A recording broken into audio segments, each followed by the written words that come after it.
This is the 33rd recording for ASMR Sleep Station.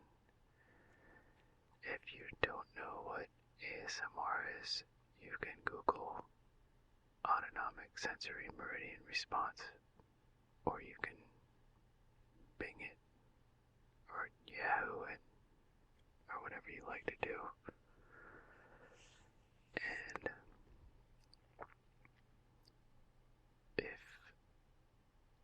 if you don't know if you have it, it is when you have some type of reaction, sometimes tingling and or a deep sense of relaxation when you hear certain sounds or whispering. So if you want to get relaxed or you need help sleeping, that's what this is for. Sometimes I give unsolicited advice about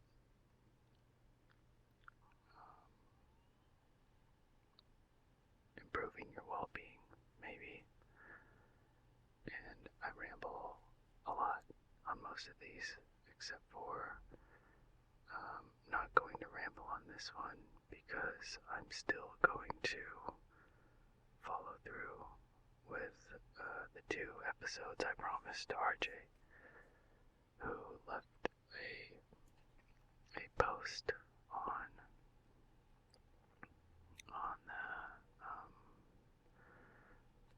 the ASMR Sleep Station website, and he basically stated that I ramble and that it wasn't relaxing, so I'm trying at least 2 episodes without rambling.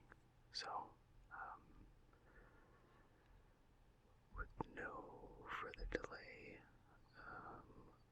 I'll go through the reviews. I don't know if there was any new ones. There was some emails that I'll mention, but I won't read them. I usually don't read emails, but the total right now for iTunes reviews is 83 ratings, or not reviews, ratings, 83 ratings. 60 of them are 5-star, 9 4-star, 7 3-star, 4 2-star, and 3 1-star. Thank you again to everybody who's ever left a rating. It helps. I think it helps at least get this show some exposure. And I label it show, but I really don't think of it that way. But I suppose it's kind of wedged into the podcasting niche because there's nowhere else for it to fit, really. But this is my way of making ASMR audio accessible. So I know that I switched back between calling it shows and recordings. Anyways, let's see, there's 2 new reviews.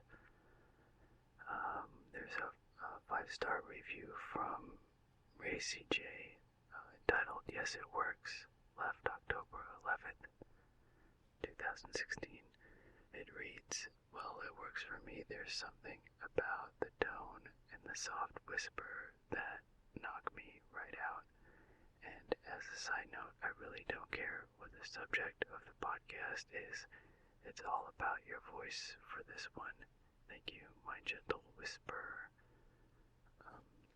And there's an exclamation point at the end. So, you're welcome. I'm glad it's working. It's nice to hear when it's working.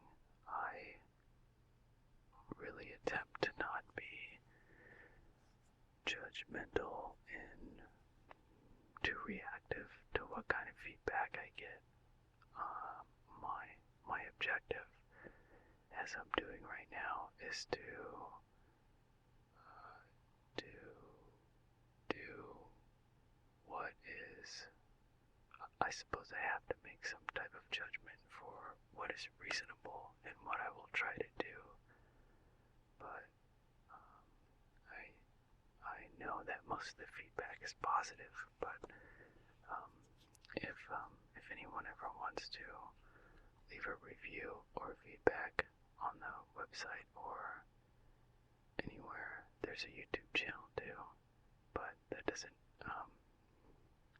really get much play or anything.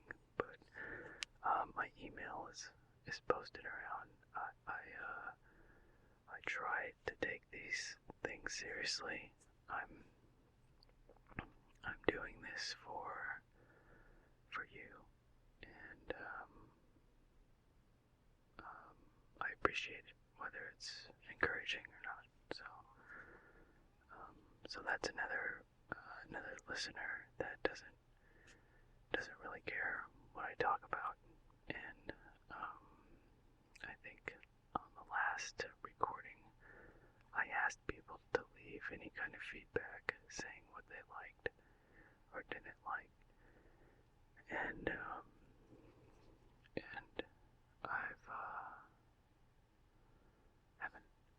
I think there's only been these two reviews, so not that a whole lot of time has passed. I wasn't expecting a whole lot, so I think that is probably representative of how Ray CJ feels, that most people are just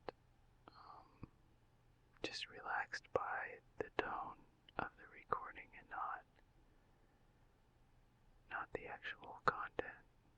The content, if you've never listened to this before, is mostly things that are barely interesting or moderately interesting. I never try to pick anything too stimulating.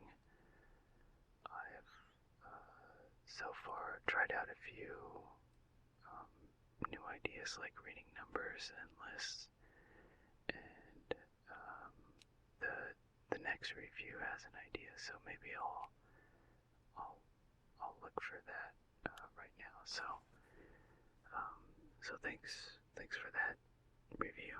The next review on iTunes is from Gerbera628, left October 14th, 2016. It's a 4-star review, and it's entitled, "Can Be a Big Help Falling Asleep." It reads, "I really like it when boring or monotonous things are read. Started falling asleep to that legal brief the other night until it mentioned a body, and it was from a criminal case. Not at all what I needed to zone out. Maybe a nice contract law or patent request in the future. Please go back to reading Digits of Pi. Thanks. Though it is a lot easier for me to fall asleep to this than any other sleep station." I'm wondering now what other sleep stations there are. I tried to pick a name that didn't sound like anything, and as far as I know, I don't know any other sleep stations, although I think I've seen that term on the internet, used in other forms, but at least not for podcast. So, a personal apology to Gerbera and everyone who was bothered by that. I probably should have gone back and edited it out, but I really don't like cutting large things out. I don't want these recordings to be too jarring, so I left that in, and that was perhaps a bad judgment call, because the subject matter of that I think it was Supreme Court related, was a little, it was a little grim. It wasn't explicit, so my thinking was there wasn't anything too graphic, and hopefully that didn't disturb anybody. I'm sure we've all heard of unpleasant things, and I don't think that had any gratuitous details in it, but that's my opinion, and maybe some people are more sensitive, so I apologize. I don't plan on ever doing anything like that again, and that was a total accident. And even if I do make that same mistake again, I will not make the mistake of leaving it in. Next time I'll edit it out if I come across anything unpleasant. Also, another thing that I've realized is a lot of people don't really listen to this. Very, very few give me any kind of feedback on what the actual content is, so I was thinking maybe that really won't affect anybody, and hopefully people are zoning out. Hopefully some of you are already in a deep state of relaxation and you're not really listening to even this part. So, I'll look for that. Maybe some contract or patent law today. Okay, so let's I think that's it for this. The computer I'm recording on keeps making these whirring noises. There was a review on the website. It reads, "Hey dude, love your podcasts and your voice. Keep it on." And there's a some kind of smiley, like a smiley with a 3. And that was posted by Caddy Puss on October 13th, 2016, 23:19:16 UTC time. So, thank you. That was a short and sweet one, and it looks like people are leaving comments there more and more. They are moderated, so I have to approve them. Not that I ever reject anybody's. Not unless you write something, I don't know, like racially offensive. I'll probably just post whatever there. So wherever you like to do it. And I have to type a little bit.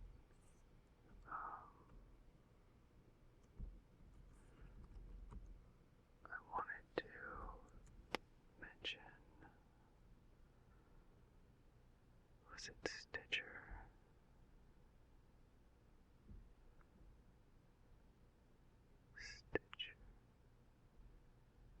No,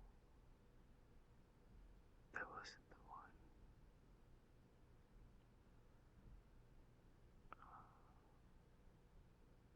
Man, I can't find it now. There was one of these podcast directories, and it had some kind of number of followers. I can't find it now, but I wanted to mention that.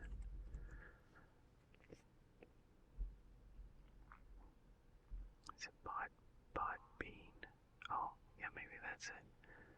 It says 118 followers, which I never noticed before, so that's pretty cool. If you're all real people, even cooler. I don't know if this is from the Podbean website itself or not, but wherever you people are and however you're following me, thank you.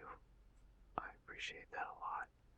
It looks like there's been slightly more downloads as the year progresses. I don't have full stats going on this show or anything, so I don't have a ton of information.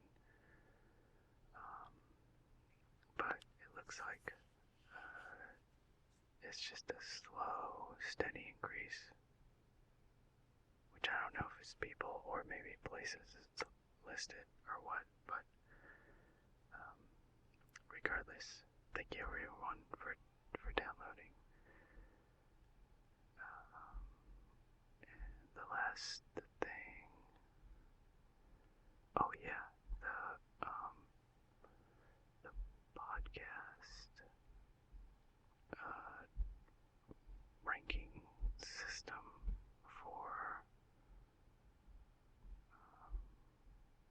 iTunes. Oh no, I lost it. I have to go. Man, browsing through the podcast in iTunes is a real pain sometimes.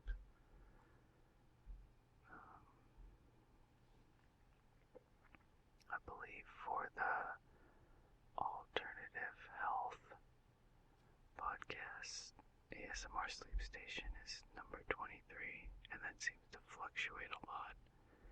I think almost exactly when I release new downloads, and it always kind of dips back down because I don't record regularly.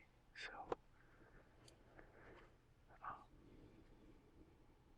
I apologize for that, but it is now official that I have way more time, and I should be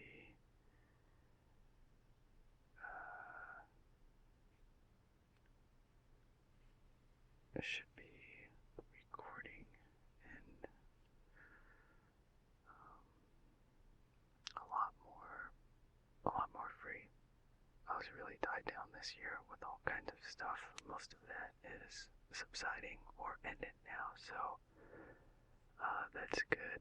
And I really want to get some kind of recording device that's portable, so I can just break it out without my computer and a microphone. My computer is now restricted to being plugged in. The battery is totally useless, so anyways, that's plans for the future. And I was gonna wait till the next episode, but I'm trying to set up some kind of PayPal thing for donations,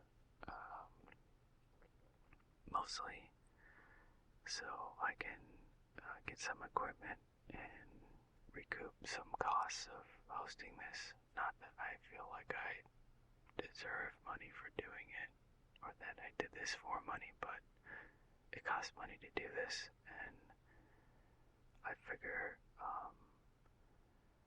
at least a few people have written in and asked if they could give me money. So if people want to give me a couple bucks, and I don't think I'm being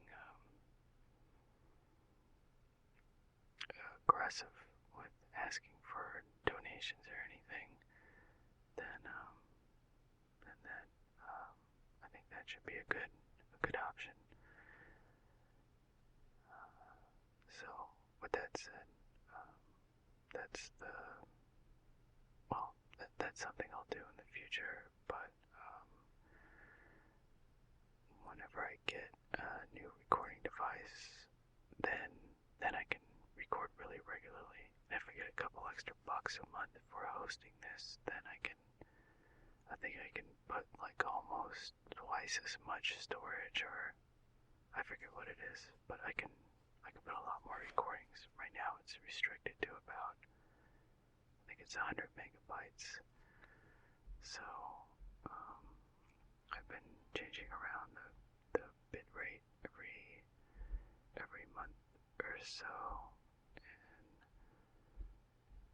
yeah, I've been trying out different ones, static bit rates, variable bit rates, some that have caps on them, but since I'm recording in kind of I guess a narrow bandwidth of frequencies, it can compress down a lot, and the last recording, number 32, actually got down to, I think it was around 50 kilobits per second, and that sounded pretty good. It didn't really sound too compressed or that usual weak, thin, low bitrate sound, almost like it's low resolution, like a blurry TV channel if it were video. I don't know, that was a bad analogy, but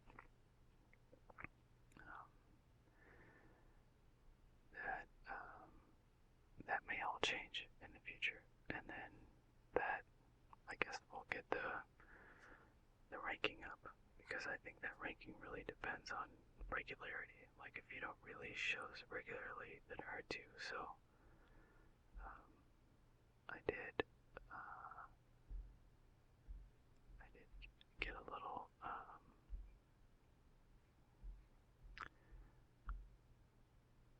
off track there, but that was a relevant discussion. I'm still thinking of RJ and rambling too much. I don't know if that was really rambling. These are things that I think should be mentioned. Just kind of a status update. So,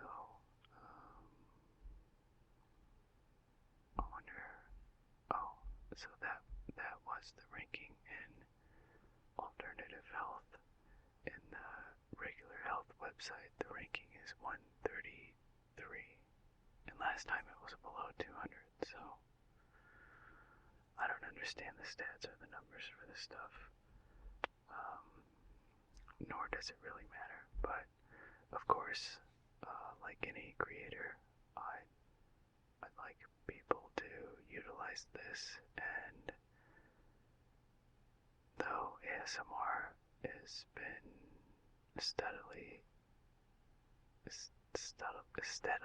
increasing in popularity, and of course there's a lot of stuff on YouTube, I still don't think there's a lot of people that know about it, at least as a tool for relaxing. And there is a lot of music and sound effects related relaxation methods, and that might not work for somebody, so, or some people.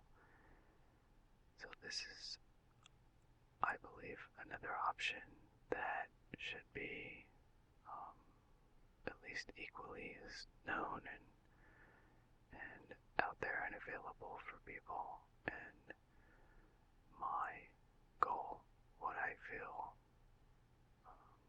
strongly about, I mean, obviously I was compelled enough to go out of my way and make these recordings. My goal is to help people sleep and relax, because that's been almost a lifelong struggle for me, and a lot of things changed once I started getting better sleep. I still have problems every now and then, but it's been life-changing, and I'm still not exactly sure what to attribute it to, but I would like to give back, not necessarily reciprocate, but try to help other people as much as I can. And if I can get somebody on the right track and provide some regularity and some stability to your sleep schedule, you know, you lay down in bed and listen to this, or you need to relax, or you need to zone out, maybe not necessarily at night, but during the day, then um, then that's exactly what I'm trying to do, and um, I hope it helps people, because I think most people that have sleep problems, not unless you have real medical or mental health related causes, which I believe is rare. But again, that's I freely admit that is a unsubstantiated personal opinion, but I think a lot of people are right on the verge of getting regular sleep, and they just need a little bit of stability, maybe a little bit of discipline, and a belief that they can change, and maybe some self-awareness about why you might be mentally or physically resistant from regular sleep, and maybe even some awareness about anxiety, which is something that I don't talk about on this show much anymore, because I think a lot of people react to that, and I don't want people fixating on their problems while they're trying to relax. But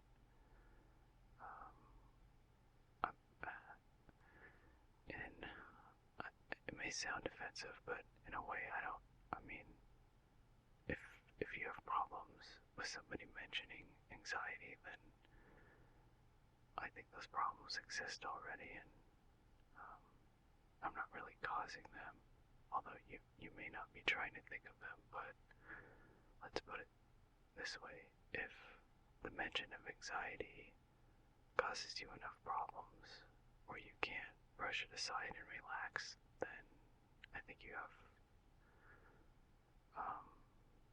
a deeper issue than me and what I bring up. And I every now and then I try to offer solutions for how to alleviate those things, and a few people have written in and asked specifically about how to get past those types of things, and I've mentioned what's worked for me, and most of the time I think the solutions are very simple. One more thing before I start reading something is that when it comes to really needing relaxation and you want a solution and you're looking to other things, which are a lot of the people that end up here, keep in mind that some things take a lot of time and work. And one thing I've observed in myself and many other people, and maybe it's a product of our culture, or maybe the way humanity is evolving, is that people are very impatient and expect results and change immediately, and they try something for a few seconds or a minute or once or maybe 3 times and then say it doesn't work. And I think not just using ASMR for relaxation, but any change you're trying to make, any big step that you're making to integrate something into your life, or whether it's behavioral or medicinal or whatever, I think it takes time. And if you really want something to work, there's an unnecessary pressure and impatience and demand for results. And if you're fixated on that, and that's your mindset, then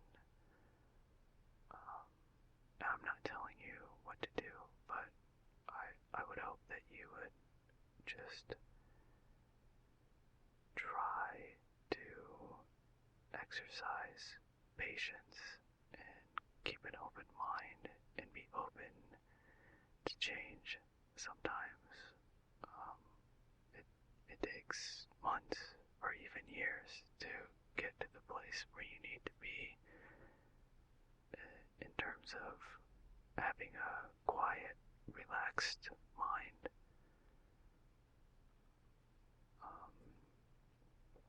And I'll tack on one more really short anecdote to this. I hope RJ doesn't think I'm rambling, but these are actually things that I did want to discuss, and I've been trying to pepper in a little bit of not necessarily advice, but my personal experiences with these things that may be able to help other people. Hopefully it does. But it took me a really, really long time to change my, I guess, the noise in my head, in the way that my inner voice and my mind operated. And this may sound like Eastern philosophy or something like that. Meditation can help with those things, but the one thing that really helped me a lot was going for walks and jogging. And I'd always listen to music, and I guess the final change in this very small component of how I got past a lot of stress and anxiety was I stopped listening to music while I was doing those things, and I just let my mind run. And if you haven't tried that, that would be something that might help you. But only do it if you feel like it. If you're up for that, pick some kind of activity, probably a solitary activity of any sort, and just focus on what you're doing and let your mind run its course, and just be very conscious of what you say to yourself and how you think and what you think about.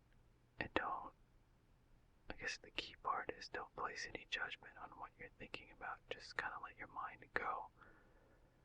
Part of that is taken from meditation, but I think meditation at times can be a little bit hypnotizing and might distract you. I guess it depends on what you're trying to accomplish, but for me, that made a huge difference. And once I started, I guess, opening that floodgate of what I think was a lot of built up things that were circling around in my head, it took a long time to drain out, but now I jog, and I don't listen to any music or anything, and I just let my mind go. And sometimes it's quiet, and sometimes it talks a lot, but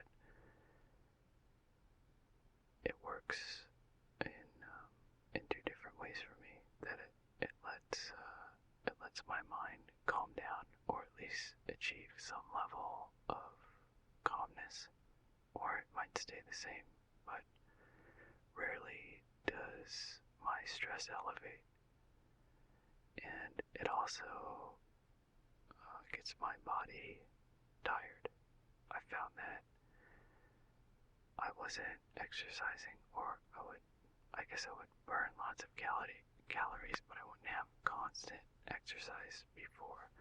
So once I started doing things like walking and jogging, that really help me sleep, and your body is designed to work and move around, so that made a huge difference. Those things combined really helped me get drowsy at the end of the night. Okay, that's enough. I hope that didn't sound preachy. If that gives you any ideas, or you want to try something like that, um, then I hope it helps. Or maybe it'll lead you on the right path you need to get whatever it is that you're looking for. In general, most people are looking for something, and probably most of the people that are downloading this are looking for some kind of peace and quiet. And I hope you get that. So, alright, I had to pause it. There was a bunch of background noise. So I'll do a little bit of pi digits again. And I have an article that I pulled before, so I'm going to read a little bit of that, and I think that will be drift worthy and get your mind off of things. And next time I'll find some good contract or patent law. And before I start,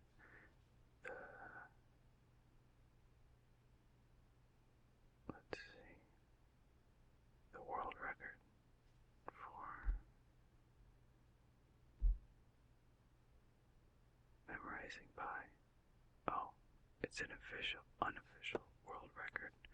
It's from Akira Haraguchi, and that's this is from his Wikipedia page. He's a retired Japanese engineer, and I guess his unofficial world record is 100,000 digits in 16 hours, starting at 9 a.m.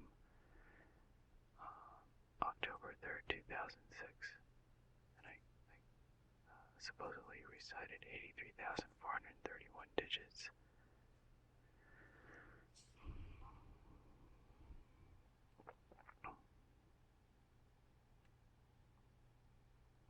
Wow. Even his trips to the toilet were filmed to prove that the exercise was legitimate. That's amazing. The Guinness recognized number of remembered digits is 70,000, held by Rajveer Meena, a 21-year-old B.Tech holder from India at the VIT University in Vellore, India. And that occurred on March 21st, 2015. The recital took 10 hours. And then the previous one was from Lu Jiao. He got to 67,890 digits in 24 hours and 7 minutes, and that occurred in 2005, which is very close. That's interesting.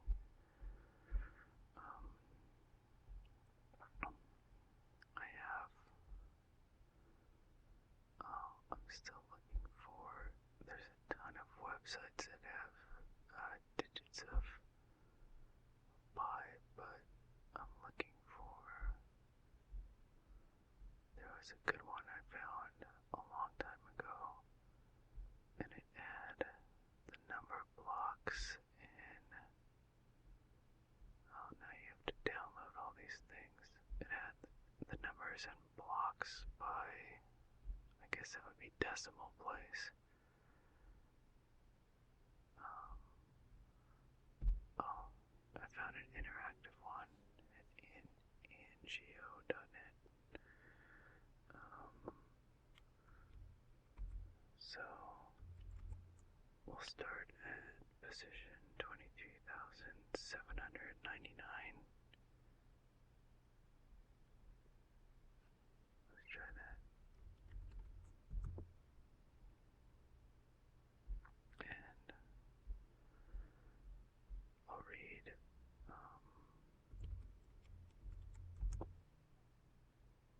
100 digits of that.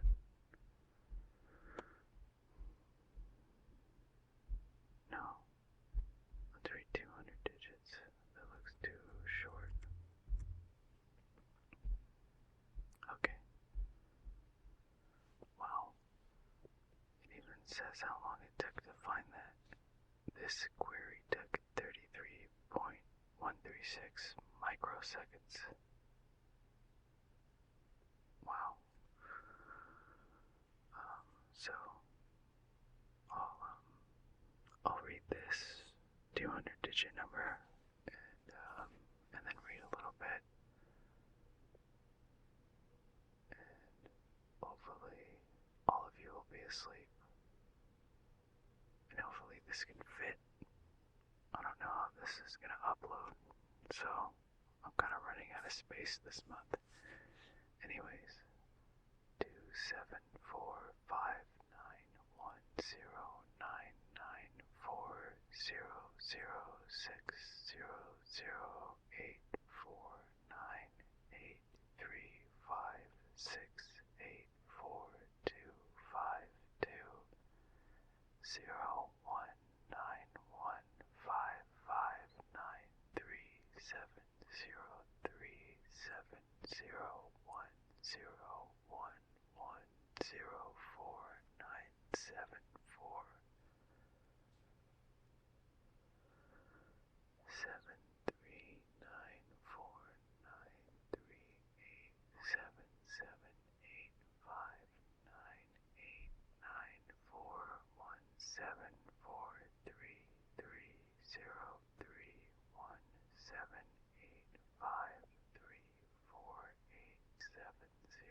0216.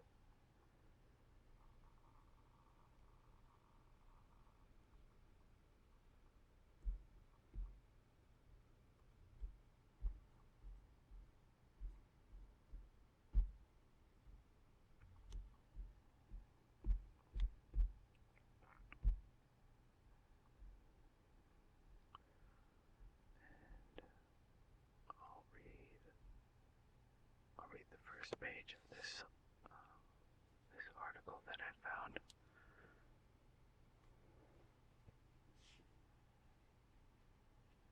And hopefully this recording doesn't end up too long. Although I know some of you like the longer recordings. Oh, I know what I forgot now.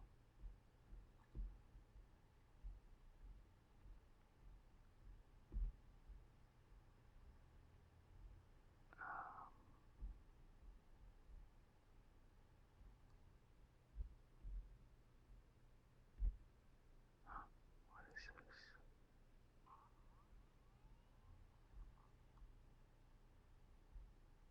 I guess. Oh no. Oh. Somebody subscribed to the YouTube channel. Cool.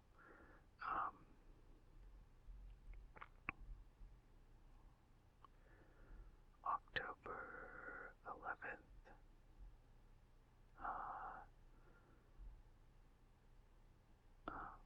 Somebody wrote in, very nice, personal my stomach is starting to make all kinds of noise. It's embarrassing.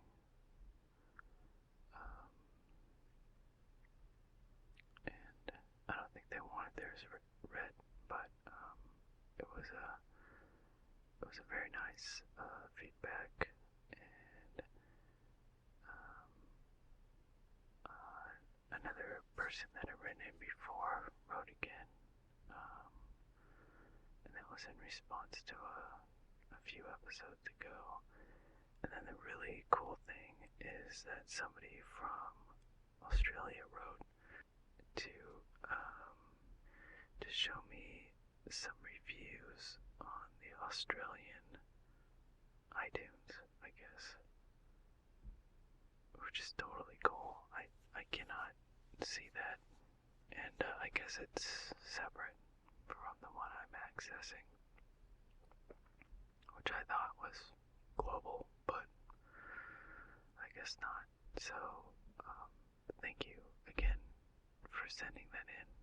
That's really cool, and there were some really nice reviews. Maybe I'll just mention them real quick. There are 5-star reviews that are from Super Sensational, Katie Joy, and Jess is Vegan, and they're actually from December 8th, 2014, December 19th, 2014, and July 27th, 2015, respectively. So, very, very cool. And then there was another one, October 7th, from Frank and Cute, and they're all really nice reviews. I won't read them unless if those people are still listening to, then I don't know, shoot me an email and I'll read them. And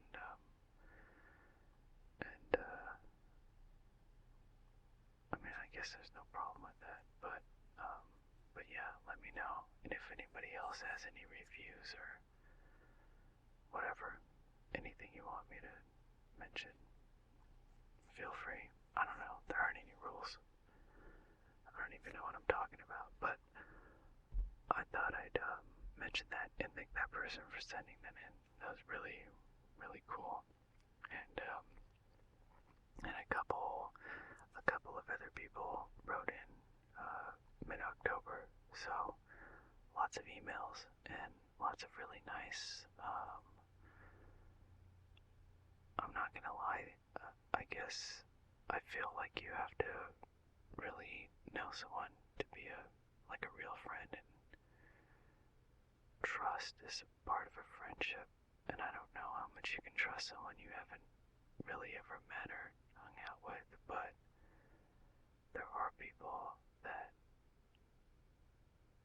I guess I'd call them internet friends, and I've met a lot of people on the internet doing all kinds of different things, and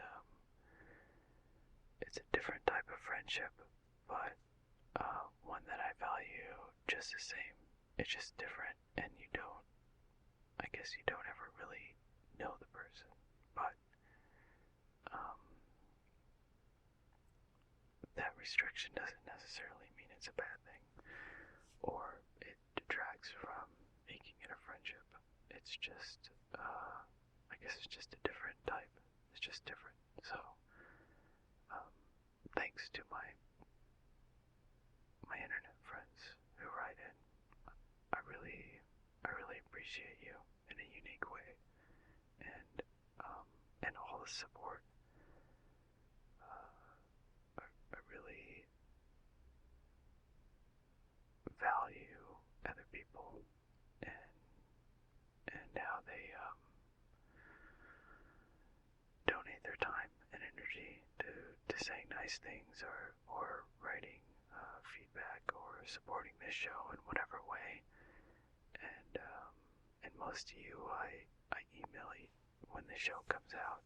And if anybody else wants to get emails when the show comes out, I've done that on and off in basis, but feel free to write into ASMR Sleep Station at Gmail, and I'll throw you on that list. And it takes about 24 hours after the upload for the episode to be up everywhere, and then I sometimes remember to send out an email to everybody, and I don't share anybody's email or anything like that, so don't worry.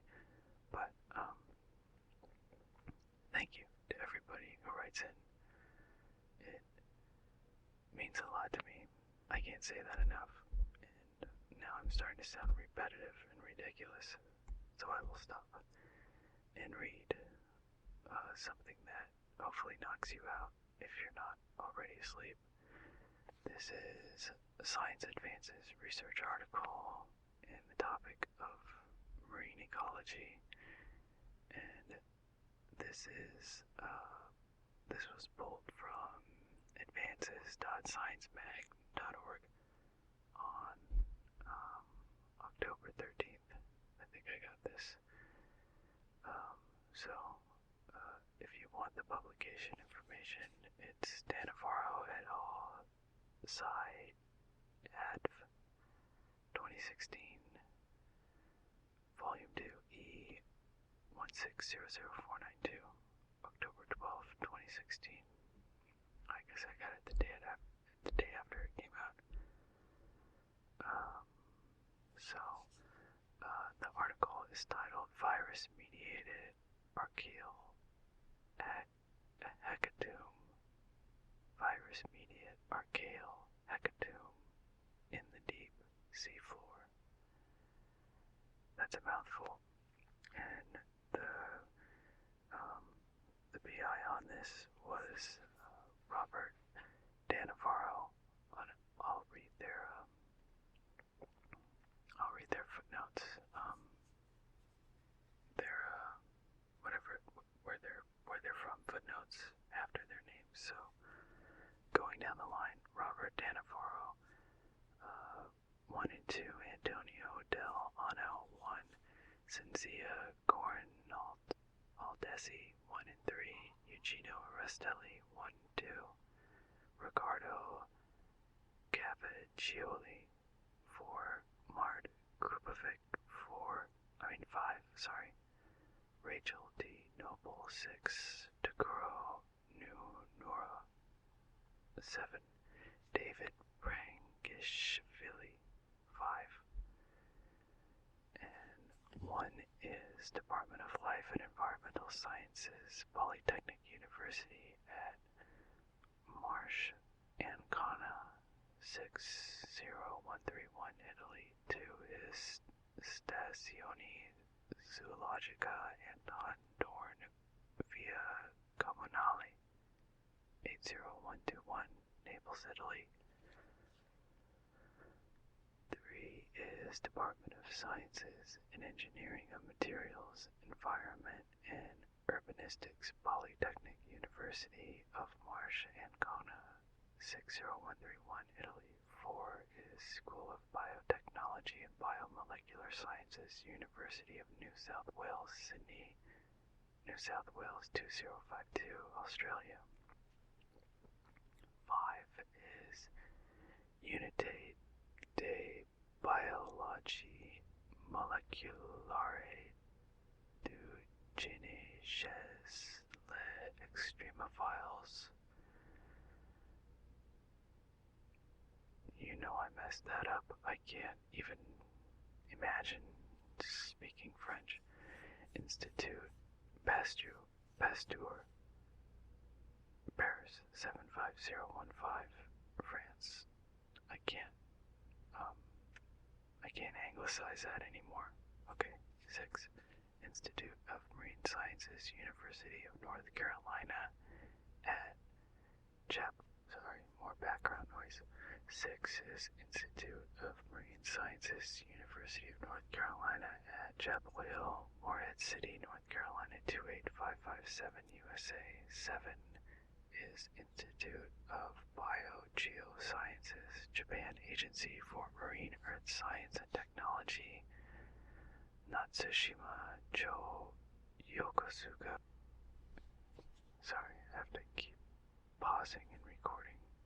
7 is Institute of Biogeosciences, Japan Agency for Marine Earth Science and Technology, Natsushima Cho, Yokosuka 2370061, Japan.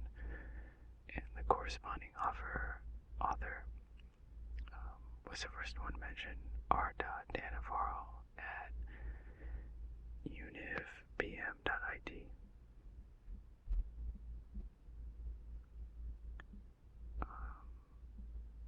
I don't know how this recording is coming out, but there's loud music in the background, and I'm just going to read the abstract and then stop, because it's one of those days where I don't think it's going to get quiet again. Okay, so if the background noise is loud, I apologize if it wakes you up. Okay.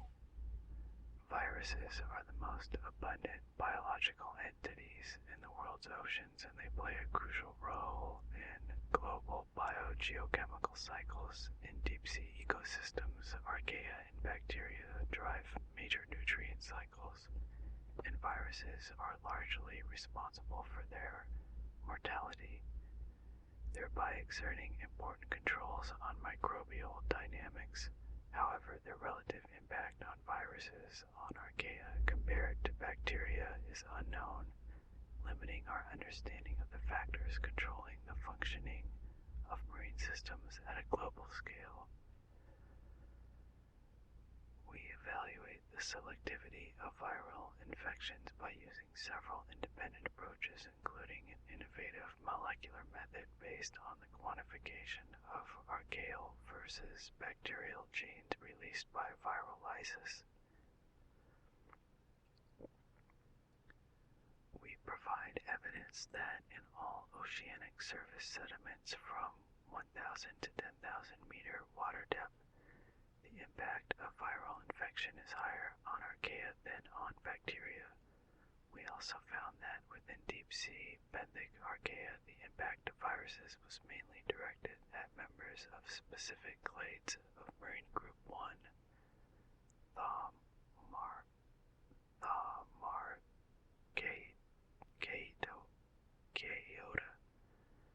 Thamarchaeota.